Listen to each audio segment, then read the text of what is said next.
All right, continuing with section 4.2, we were talking about metals, non-metals, and metalloids, the differences between them.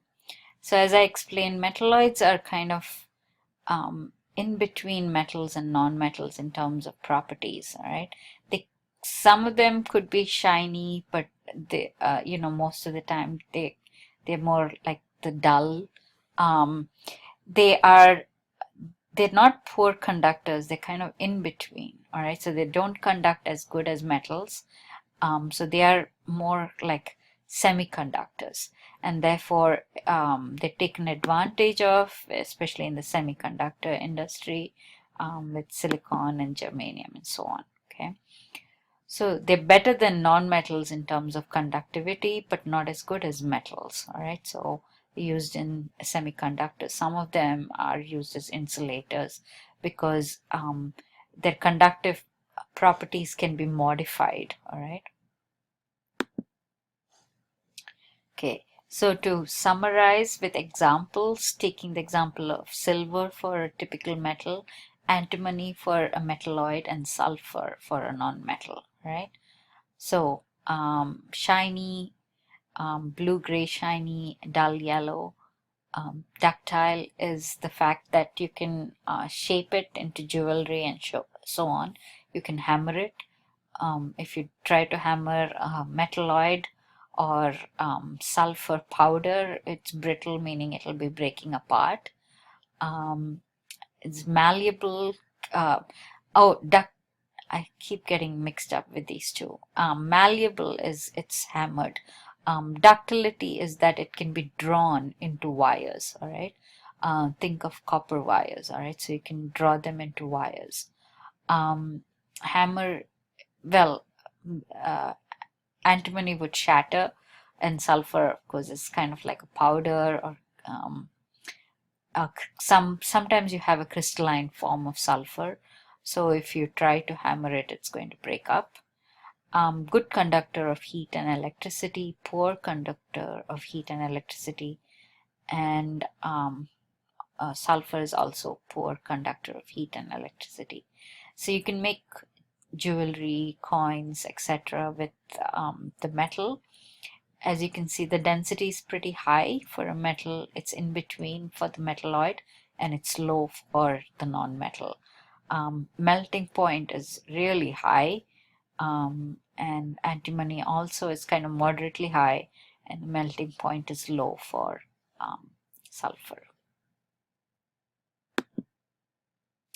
So identify each of the following element as a metal, a non-metal, or a metalloid. Sodium is a metal, chlorine non-metal, silicon metalloid, iron is a metal, and carbon is a non-metal.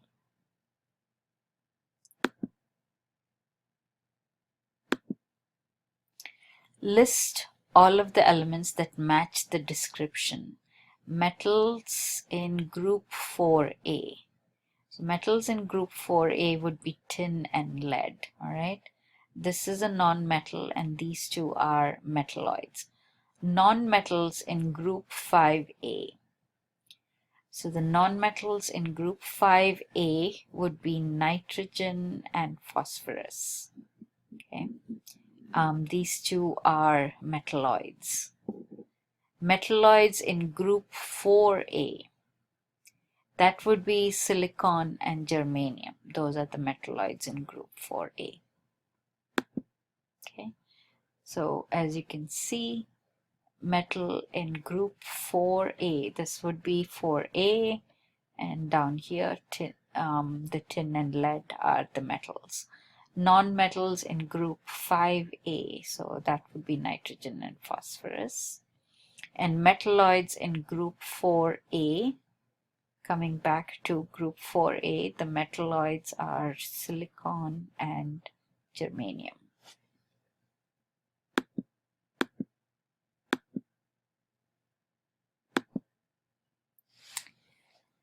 So of the elements, what is essential for health? 20 of those elements are essential for health. We need them for our well-being and survival.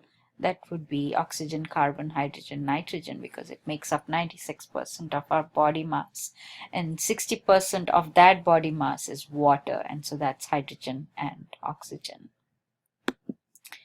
And then we have the macro minerals, and I think we talked about this before, about which elements or minerals are important, and how do you consume that. So if you're taking them in milligrams, then they called as macro minerals. All right, so the consumption is usually measured in milligrams. Okay, calcium is important in bones, so is phosphorus. And then potassium and sodium are involved in the sodium-potassium pump, in maintenance of the cell function, and especially the heart, and the muscle contraction, nerve impulses, and so on, and also the ion balance, the acid-base balance as well. Okay.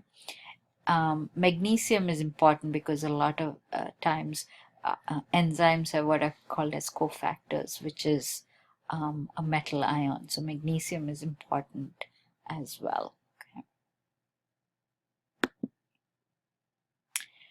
So you have the major elements in the body in red, hydrogen, carbon, nitrogen, and oxygen.